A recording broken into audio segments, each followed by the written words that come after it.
Hello students, मैं doctor Renu Butra, lecturer chemistry, Rajesh Pilot government polytechnic college Dausa.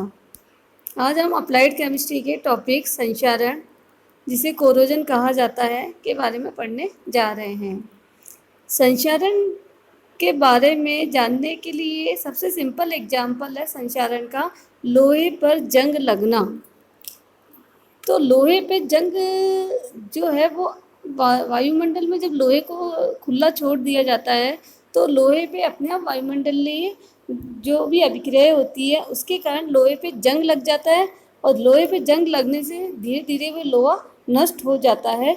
ये संचारण का सबसे सिंपल एग्जाम्पल है। तो इसके आधार पे संचारण की जो परिभाषा दी जाती है कि जो धातुओं की सतह है वो वायुमंडलीय कारकों जैसे जल है, नमी है, गैस वगैरह जो भी वायुमंडल में है उनसे रासायनिक व विद्युत रासायनिक क्रिया द्वारा धातु का धीरे धीरे क्षय होना या नष्ट होना संचारण कहलाता है। जब भी धातुओं को वायुमंडल में खुले में रख दिया जाता है तो वायुमंडल में उपस्थित जो भी गैसें हैं जैसे ऑक्सीजन है, क्लोरीन है, नमी है, ये धातु से अभिक्रिया कर लेते हैं।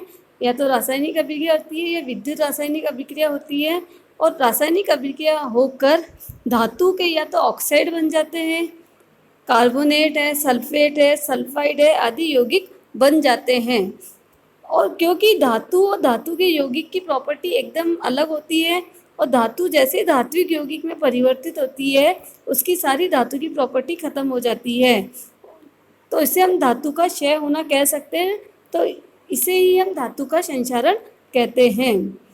तो धातु का वायुमंडलीय कारकों से अभिक्रिया करके स्वतः अपने आप ही जब धात्विक उत्पाद बनने लग जाते हैं जो कि अनडिजायरेबल होते हैं, अवांछनीय उत्पाद बनना चालू हो जाते हैं, तो इसे हम बोलते हैं धातु का संचारण। तो इसको यहाँ पे बताया भी गया है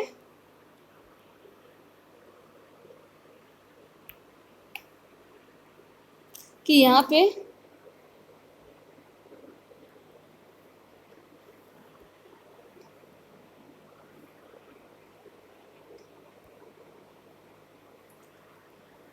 धातु से धात्विक उत्पाद का बनना संचारण कहलाता है।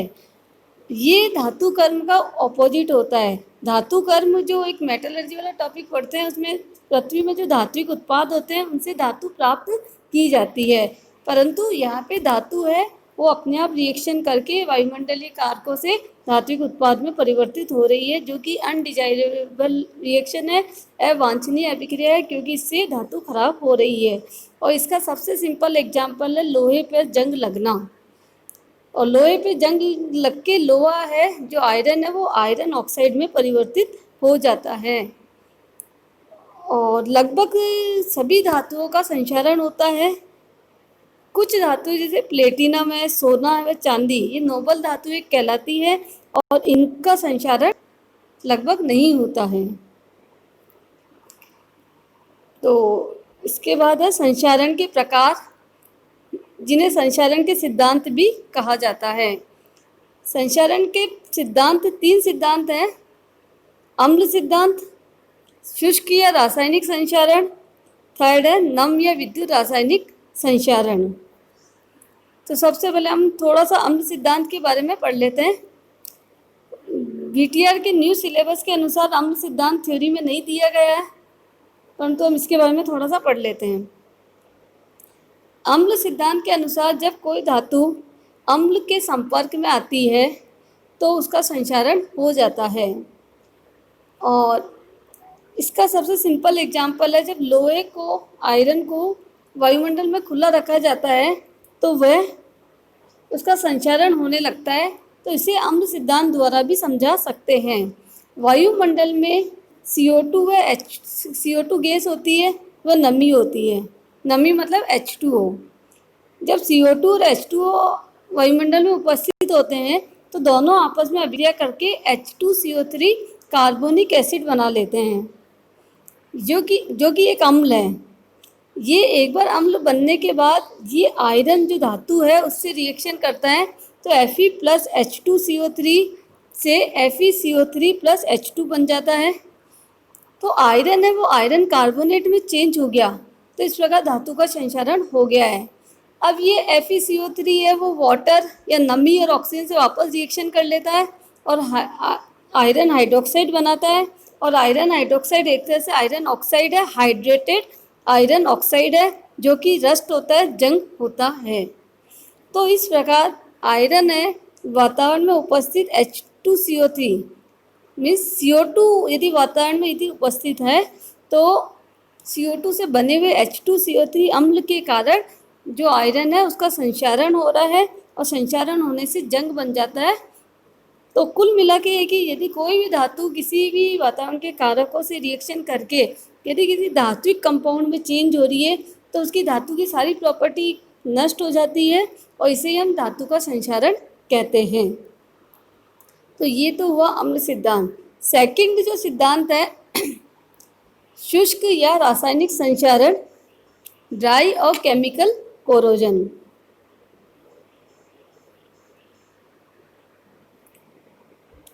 इसके नाम से ही क्लियर है,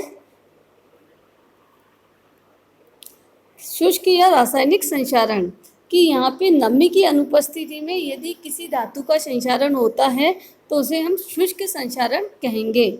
और अब ये कि नमी की उपस्थिति में संक्षारण कैसे होता है, कि नमी की उपस्थिति में भी संक्षारण हो सकता है, क्योंकि वायुमंडल में बहुत सारी गैसें होती है और सबसे ज़्यादा ऑक्सीजन गैस तो होती है, और ऑक्सीजन से बहुत अधिक संक्षारण होता है।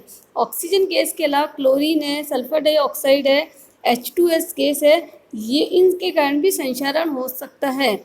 और संक्षारण में होता है कि ये गैसें धातुओं से रासायनिक अभिक्रिया कर लेती है, और रासायनिक अभिक्रिया करने के बाद में ऑक्साइड बन सकता है, क्लोराइड बन सकता है, सल्फाइड वगैरह बन सकता है। तो इसीलिए क्योंकि रासायनिक अभिक्रिया के कारण संक्षारण हो रहा है और नमी की अनुपस्थिति में संक्षारण हो रहा है, इसलिए ये संक्षारण शुष्क या रासायनिक संक्षारण कहलाता है, ड्राई और केमिकल कोरोजन कहलाता है। संक्षारण के कारण यदि ऑक्सीजन के कारण संक्षारण हुआ है, और जनरली सबसे ज़्यादा संक्षारण ऑक्सीजन के कारण ही होता है, क्योंकि वायुमंडल में ऑक्सीजन हमेशा होती है। तो संक्षारण के कारण धातु पे धात्विक ऑक्साइड की परत बन जाती है। धात्विक ऑक्साइड की परत बन जाती है तो उसके बाद पूरी धातु का संक्षारण होगा या नहीं होगा, वो धात्विक ऑक्साइड की प्रकृति पर निर्भर करता है। कि एक बार यदि किसी धातु की सतह पे धात्विक ऑक्साइड की परत जम गई, बन गई है, उसके बाद आगे पूरी उसके नीचे की धातु का संक्षारण होगा या नहीं होगा, ये धात्विक ऑक्साइड की प्रकृति पर निर्भर करता है। तो इसमें अलग अलग कंडीशन है।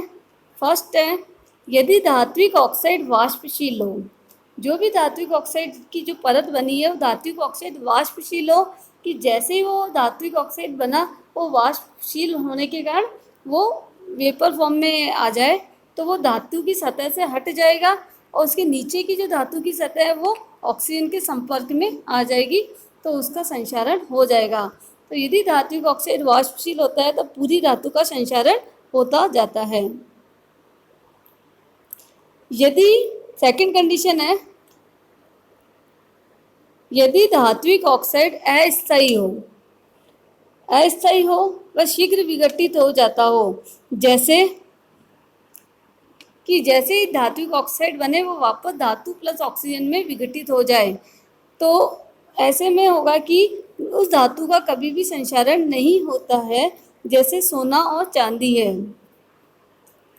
थर्ड है, धातु की सतह पे ऑक्साइड की परत बन जाती है, पर न तो वह वाष्पशील है न अस्थायी है, तो फिर ऑक्साइड की परत के आयतन के आधार पे संक्षारण की दर निर्भर करती है, कि ऑक्साइड की परत का आयतन कम है या ज़्यादा है। इसके लिए पीलिंग तथा बेडवर्थ ने एक नियम दिया, जिसके अनुसार यदि बनने वाले धातु ऑक्साइड का आयतन मूल धातु के आयतन से अधिक है, जितनी धातु हटी है उससे ज़्यादा आयतन में धातु ऑक्साइड यदि बना है, तो नीचे की धातु का संक्षारण नहीं होता है, क्योंकि ऑक्साइड की परत है वो धातु पर सुरक्षात्मक व बगैर रंध्र का बिना छेद वाला आवरण बना लेती है।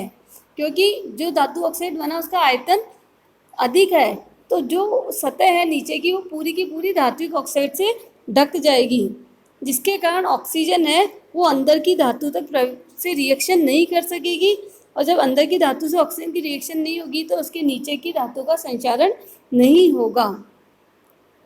तो इसका एग्जाम्पल है कॉपर, लेड, टिन, एल्यूमिनियम आदि।